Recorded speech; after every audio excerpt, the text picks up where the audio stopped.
So, whenever you come across theory of knowledge stuff, it's always helpful to kind of read through it and think about some of the different things. This says, if we look at all the odd numbers, can we prove that a statement is true by checking it as true for some cases? And how do we know if we've proven a statement to be true? Um, Whenever you prove something for a few specific cases, you can't check for every case, so that's not considered a proof. But you can make a conjecture, but it's not a proof. Okay, so but it's always good just to read through those to kind of get some ideas for your theory of knowledge stuff. Um, a geometric series is just the sum. Anytime the word series is used, it's the sum of that sequence. That's really all that we need to worry about is the sum of the specific sequence. So then down here, there are two different formulas. If you notice, they switch the order with the minus on the top and the bottom. Typically, I use this one if I have an R value greater than 1 because that makes the bottom number positive. And this one, if it's less than 1, you can use this one.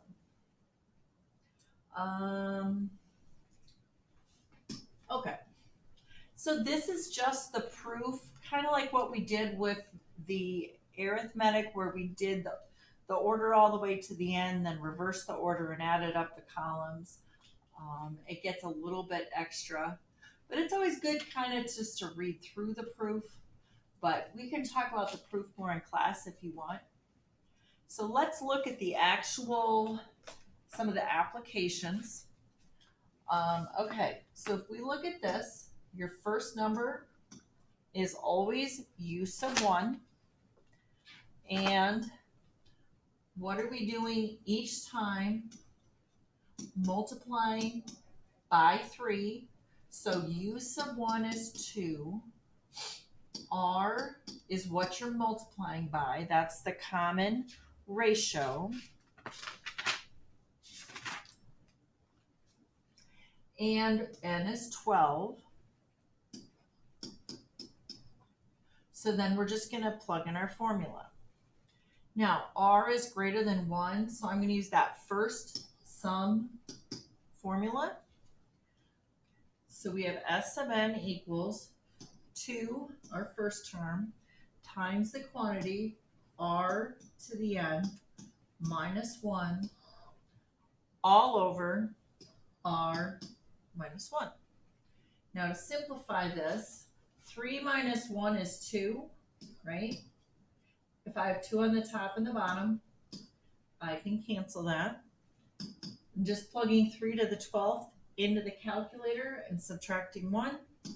I get 531,440. Now you would not be expected to do that without a calculator. You might even just leave that alone if that would be a non-calculator problem.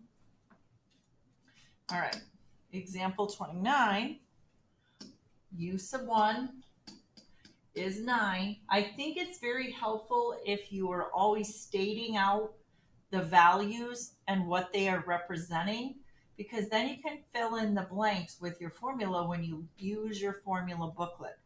With this homework section, I would just keep the formula booklet handy so you know what to use and when to use it.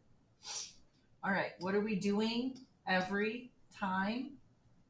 We're multiplying by negative 1/3.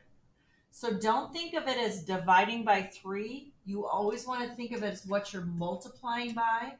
When you divide by 3, you're multiplying by 1/3. And notice the signs alternate, which means you're multiplying by a negative.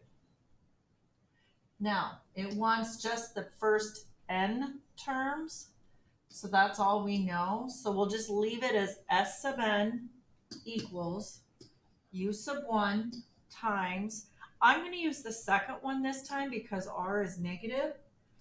1 minus, and make sure to put negative 1/3 in parentheses, all over 1 minus negative 1/3. So typically if you're doing a negative, subtracting a negative, you want to put it in parentheses because we're going to have to add the opposite. And so really the only thing that can be simplified is the bottom here. What is 1 plus 1/3? That's 1 1/3, oops, which is 4/3. So you want to replace, this is one of my pet peeves,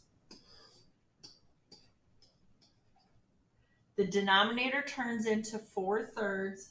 If you're dividing a fraction by a fraction, you're going to multiply by the reciprocal. So I'm going to multiply this half, and actually let me write it this way. Multiply by the reciprocal. So when you bring this up, when you multiply by the reciprocal, this part is gone. And then I just multiply my top numbers, multiply my bottom numbers, and I don't touch what's in the parentheses. And that's all I can do with that. That's kind of ugly. Probably the part you really need to focus on is simplifying your denominator into an improper fraction, because 1 plus 1/3, that should make sense. Then changing it into improper and then multiplying by the reciprocal. Okay, example 30. Always pay attention when they tell you it's geometric or arithmetic, because that's directing you to which set of formulas to use. The first term, u sub 1, is 5. The common ratio, r, is 2, and the sum is 635. So S sub n equals 635.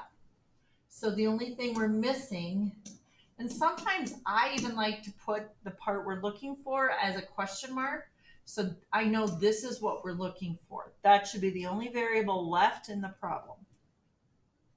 So I'm going to fill in my S sub n, 635 equals, r is greater than 1, so I'm going to use the first formula. U sub 1 is 5 times the quantity, r to the n minus 1, all over r minus 1. This is kind of nice because 2 minus 1 is just 1. So I don't need to have 1 in the denominator, so I can just get rid of that. Divide both sides by 5. Oops, that's gone. Then add 1.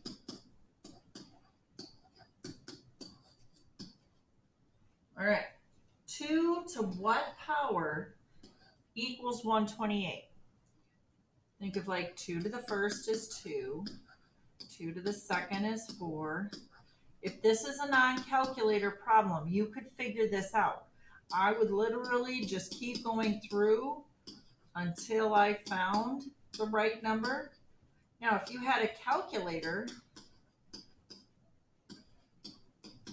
that'd be much easier, but that's the combination we need. So n is 7. But if it's a non-calculator problem and you don't know your exponents like this, just write them out. This never will take away from your score. In fact, the grader will like this because you're writing down your thinking. I think that's the end.